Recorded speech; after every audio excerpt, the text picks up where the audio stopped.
I'd like to hear everyone's strategy on this scenario. The time is now. You're 25 years old, you make 200K a year, it's indexed at 2%. You want to build a property portfolio worth $6 million before you retire. How would you plan and execute it? Give me details. Here are some of my details. Example, buy my first property via a trust. Is it a PPOR? Is it an investment property? Use numbers of today's market to get yourself there. To start with, the first thing you need to think about is the goal itself. I don't care how big it is. It doesn't matter the size, or it's what you do with it. Always been the case.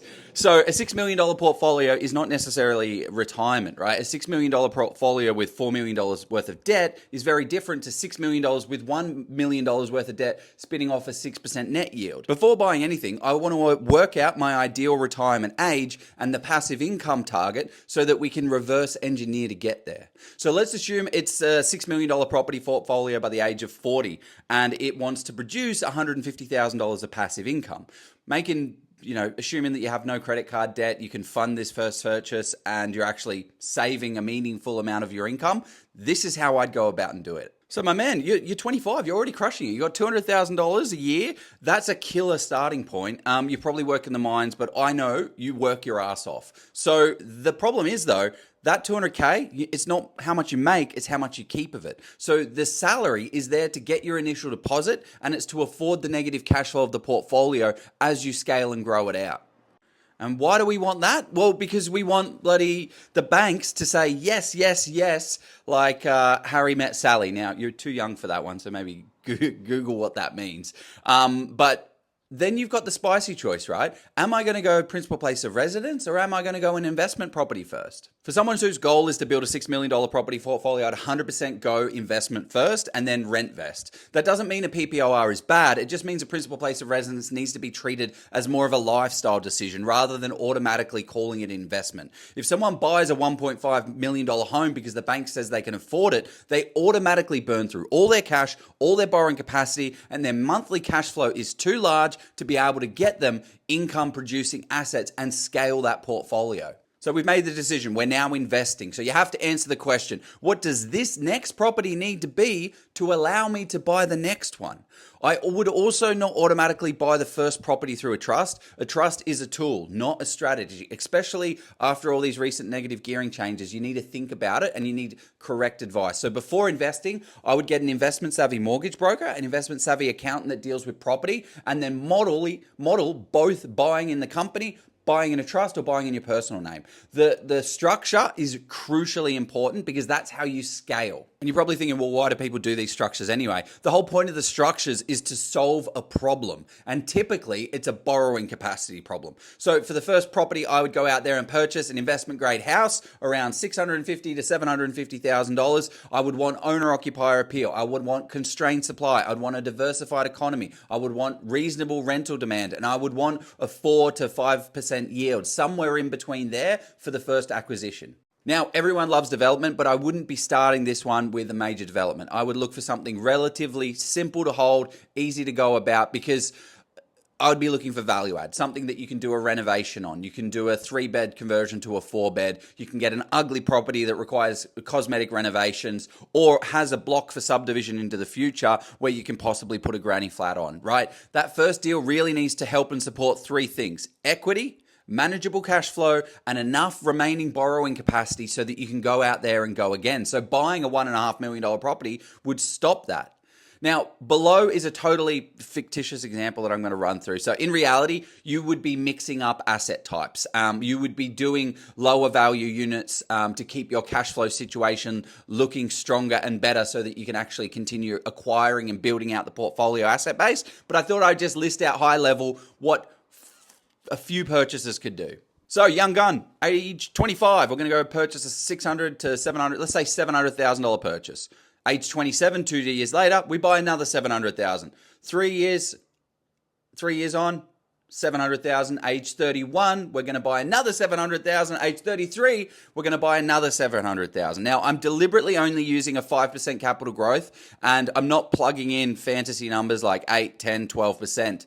So by age 40, the value of your portfolio for property 1 would be 1.46 million, property 2 would be 1.3, property 3 would be 1.2, property 4 would be 1.09, and property 5 would be 985. So the total portfolio value is $6 million. Boom. You've done it, mate. 6 mil portfolio, done. And the cool part is that 5 properties purchased is $3.5 million of purchase value that you have, and it's grown into $6 million by the age of 40. So you've just created $2.5 million worth of value. Now, the reality is property has grown at 7.2% for the last 30 years, and you could be in for a far better outcome at the end. So more realistically, probably an $8 million property portfolio. However, the problem is you don't go out there and buy blindly. So you're not going to go out there and say, yeah, in 2 years, I'm going to buy this one and buy that one. You've got to be trying to buy these assets that have the capital growth as well as the manageable cash flow, because what you do on a spreadsheet is not what you do in reality on the ground. The real pain in the ass of all of this is keeping what we call the property flywheel moving. So after every purchase, you have to assess these 3 resources that are limited: cash and equity, borrowing ability and serviceability, and cash flow. So if cash and equity are your next constraint, then the property needs to get stronger value add component. If cash flow is the constraint, then the next deal needs to be a higher yield and adding a bedroom or a granny flat or another way to produce more rent. And if borrowing capacity is the constraint, you need to improve the income, reduce your bloody expenses, stop flying to Europe like your mates are because you want a $6 million portfolio and they're not going to have one. That's going to increase the portfolio rent, and then you review the lending structures constantly, keeping the loan rates down as low as possible so that you keep your cash flow in. Now, the portfolio might look something like this. Property 1 is a growth add, value add deal where you get your deposit ASAP so that you can get into property number 2. Property number 2, that balances the portfolio with a stronger yield. So that's kind of that unit asset that we were talking about. Property number 3, that creates another equity event. And then property number 4 becomes that cash flow deal. And then if serviceability tightens up, then property 5 can be based on whatever the resource is that you need at that point. And this is why I don't stress out too much and map out the exact addresses of all 5 properties today, because life changes, man. You're 25. Babies come, partners come, lendings change, the investing landscape changes. I would map out the destination and only create a detailed brief of what this next property needs to be to allow me to get into the next one. So forget everything else after that, because that's what adds the stress and the analysis paralysis that everyone seems to be suffering with today.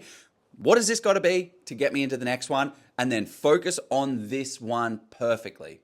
So once the portfolio reaches that required asset base, you can move from accumulation to consolidation and cash flow. And this could involve selling 1 or 2 of the properties, allowing for that selling cost and the tax to reduce the debt on the remaining assets. Another option is selling down everything and deploying that capital into a higher cash flow asset like commercial. For example, if you sold the entire portfolio down and you had $2.5 million of free cash flow after debt, after selling costs, after everything at a 6.5% net yield, that would be $162,000. You're done. You've even got more money than you wanted. It's ridiculous. It's amazing how basic this stuff is. So my strategy would not be buy as many properties as possible. It would be build the foundation, get your financial shit in order and keep it in order. Buy the first investment property before allowing a large PPOR to consume all your resources and your savings. Use the right structures for that situation rather than just automatically using a trust. Accumulate 5 high quality assets over the next 8 years. Look for value add opportunities where you can, manufacture equity where you can, improve the rents while you can, and every property that you review, look at your cash and equity, your borrowing ability and serviceability, and your cash flow situation. And the real risk here is not that the goal is too big. The real risk is buying the wrong first or second property and destroying your ability to move forward. Or worse, this is the worst part, this is what most people do, is they don't take action. They don't even buy a property at all. So good luck, young gun. You're going to absolutely crush it. The fact that you're thinking so deeply about this, I wish you all the luck and make it happen.